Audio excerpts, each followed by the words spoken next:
Yo. Welcome back.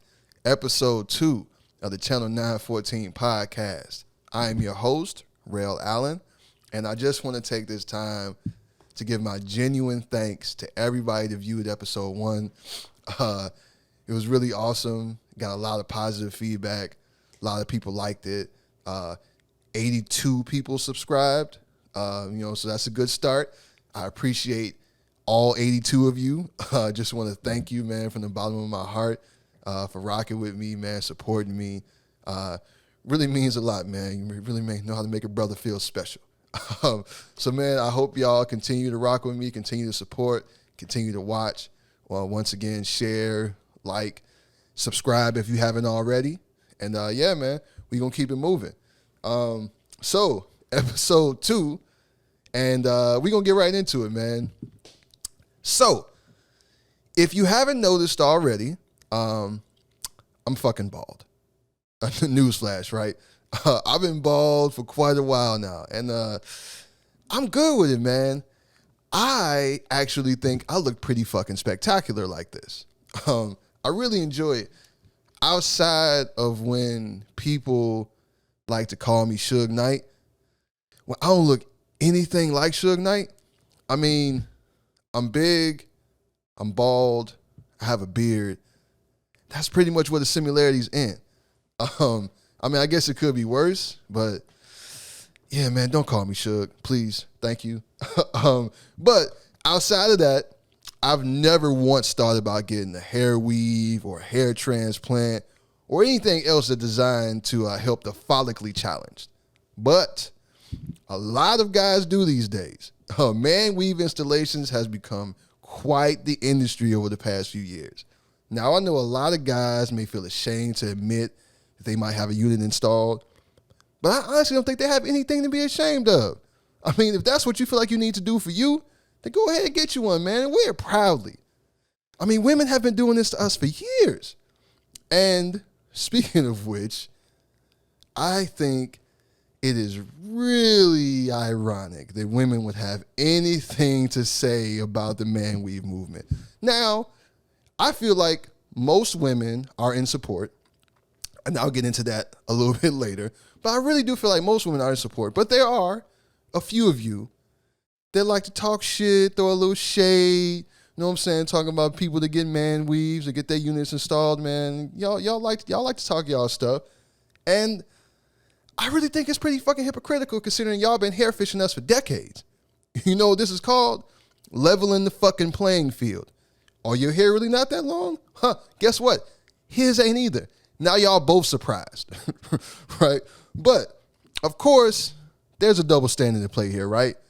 Societal standards for beauty are much more attached to women's hair than they are for men. Many men are still considered attractive bald, Exhibit A. But women can get funny looks or even get ridiculed for just cutting their hair short, let alone being bald, which I think is pretty fucking ridiculous. I mean, I've known a number of women that were very attractive with short hair. Hell, even some that were bald and were still absolutely gorgeous. So, I mean, I think we can dead all that talk, man. People can wear their hair how they want their hair, still be beautiful. But even though societal pressure isn't the same for men, it doesn't mean that men don't struggle with this. Hair loss can be downright traumatic for some guys. By age 35, 2/3 of American men will deal with some form of hair loss. 25% start showing the first signs before the age of 21. That's a pretty large chunk of men. And a lot of them really hate the fact that they're losing their hair. And they resort to wearing hats at all times. Bro, have you ever seen a dude with a fitted hat on in the swimming pool? I have. It's pretty fucking tragic. You know, I was in my 20s when I first started showing the signs of hair loss, like mid-20s. And I'm not going to lie, I was a little shook. After a while, I started asking my barber just to cut my hair really low so I could just try to create this optical illusion that I still had a hairline, right? I was out here false flagging, man, like I was still for a hairline gang. And my genetics had dropped my flag a long time ago, bro. I was out here thinning, man. I was thinning bad. This went on for a few years, though. I was in my early 30s, man, when I finally got the nerve to take the leap. I remember what caused it, though. I was on the elevator by myself, and the elevator had mirrors all around. So I had unobstructed views of my head. And I could see in the crown of my head, the very top, that I had no hair growing. I'm talking about zero. Barren fucking wasteland of hair right here in the top of my head. And once I saw that, I knew what I had to do. I went to the barber shop, sat down in the chair, told my barber, hey man, it's time to cut it off. So obviously he did. Once he was done, got out the chair, looked in the mirror, and I was like, you know what? I look pretty fucking good like this. I should have been shaving my head. And the rest is history, man. I've been rocking it ever since. Now, I do realize that I am very fortunate, right? I have a nice shaped head. My experience with baldness is not everybody's. Some guys see what they look like bald for the first time, and they absolutely hate it. They may not like the shape of their head, or they think it makes it look older, or whatever their reasons, man, they just don't like it, and they immediately want to see it change. So because of this, the hair loss surgery restoration industry definitely isn't new. I mean, we all remember the Hair Club for Men commercials, right? Men have also been wearing toupees forever. I remember I was super shocked when I found out my granddaddy didn't actually have a full head of hair. I went to his house one day, and he was just sitting in his chair, and he was bald. He like where your hair go? I didn't say that. I was obviously I was thinking it. And then I saw he had this little bust, and his hair was just sitting there on top. I was like, okay, granddaddy got a toupee, man. He was still clean, man. There have been tons of creams and tonics that have been created over the years designed to reverse the effects of hair loss. I remember I was trying to use carrot oil for a while. Obviously, it didn't fucking work. The man weave is a little bit different, though. Those methods are meant to be more long-term. The man weave is only going to last you anywhere from like 2 weeks to like 6 months, depending on how the unit was installed and how it's maintained. Costs can range anywhere from $250 to $1,500, excuse me. And it takes about 2.5 hours to install, which is way too fucking long for me to be sitting in the chair. I've sat and watched the process, YouTube videos and such, and it confirmed for me there was absolutely no fucking way that I would ever do this, right?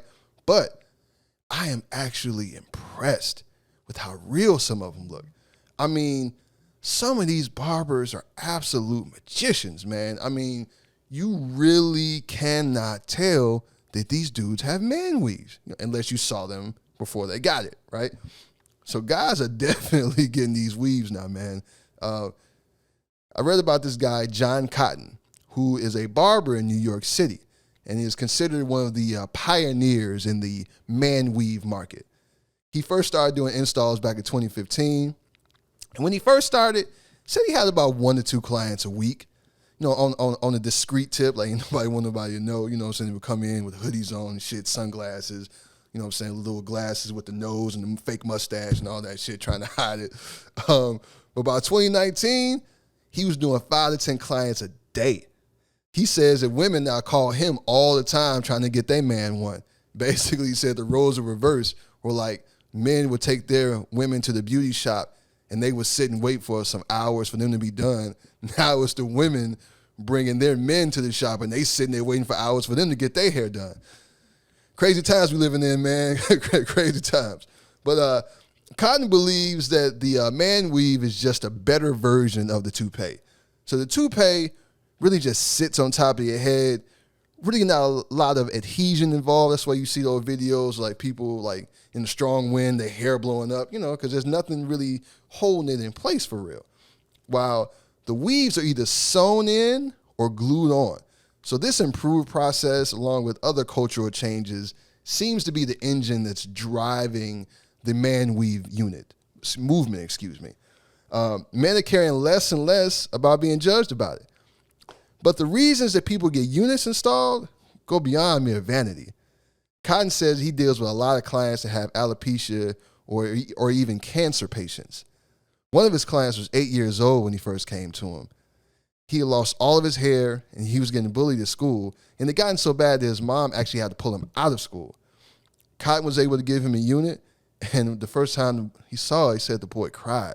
He said he got emotional just looking at how happy he was to see hair on his head again.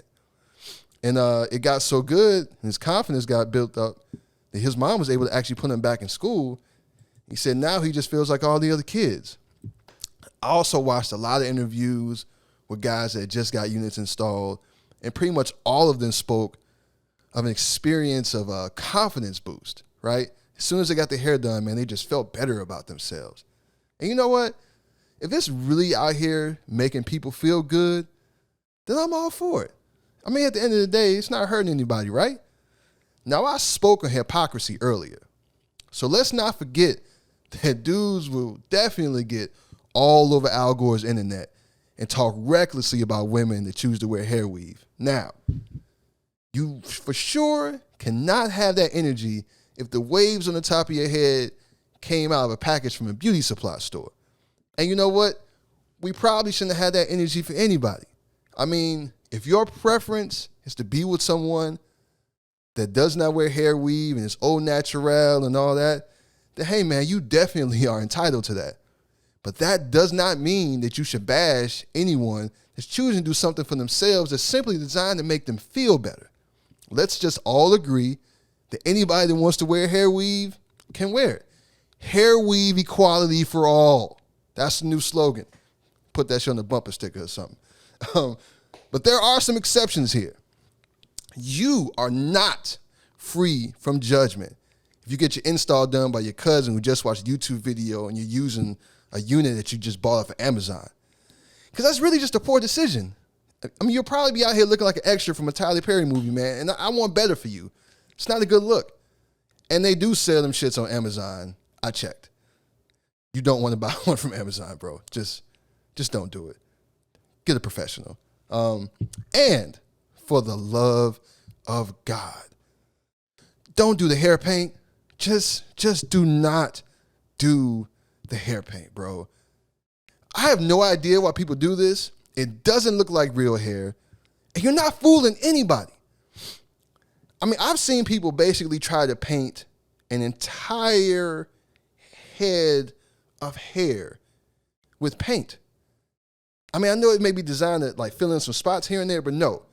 Trying to fill the whole head in with paint.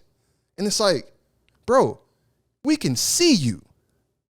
You look ridiculous. Like, did you really think that you were like gonna fool anybody? Like, you think this looks like real hair? And furthermore, like, who did this to you?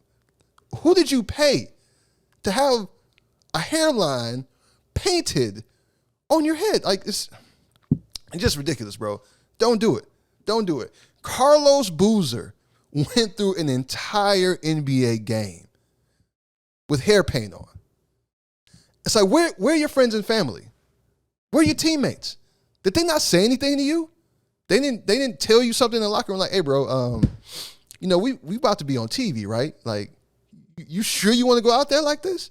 I mean, it was just so fucking ridiculous, man. I'm so glad that the Carlos Boozer era is far behind us, and for much more reasons than him painting his hair. But that's another episode, right? But last, but definitely not least, I would like to quote a great urban philosopher by the name of Eric Tyrone Breed, better known as MC Breed, when he said, ain't no future in your front. If you out here under the man weave act, just be real about it, bro. Don't be bald on Tuesday and then come back on Thursday with dreads and act like that's really your hair. I mean, technically it would be your hair because you paid for it, but bro, that's not your hair. You didn't grow that. So don't be out here fronting like you're not bald for real, man. If you get a hair weave, it's okay. Just live in your truth. Don't be out here trying to act like you growing hair in 2 days. It's ridiculous. So I would like to end this episode with a PSA. This is something personal to me, right? I am bald. I am proud to be bald. I don't try to cover it up. If I wear a hat, it's because I want to wear a hat. I don't mind having my cranium exposed for the world. I think it's beautiful. Definitely not wearing a fucking hat in the swimming pool. Not even a swimming cap. I'm just going to let my head shine. But for some reason, people like to ask me, hey man, why you still go to the barbershop if you bald? You see this? You see my beard? You see how nice it looks? You see how well groomed it is? You see the lining? I can't do this on my own. I need my barber. Shout out to Big Naughty, man. He be having my beard look like Barry White's voice and shit, man. And I can't do this on my own. So don't ask me no stupid fucking questions like that, all right? I don't ask you why you always posting gym videos and you still fat, or why you're always posting relationship quotes and but you're perpetually single. I don't ask you those questions. So don't ask me why I want to go to the barber, because I fucking want to. That's why. Okay? So let's just live and let live. Let me go to the barbershop and I'll let you do whatever it is you do with your life. All right? Cool. And that is going to do it for this episode of the Channel 914 podcast. Got some nice surprises coming up, man. The new episodes. We're going to be releasing content on a regular basis, man. Right now it's bi-weekly. Might speed it up a little bit. But right now, man, just expect the episode every 2 weeks. So every other Friday, man, we're going to be dropping something on you. As always, I appreciate you for tuning in. Hope you keep rocking with me. Hope you enjoyed this episode. And, hey, man, hair weave equality for all. Don't be ashamed, brothers. Don't be ashamed. Peace.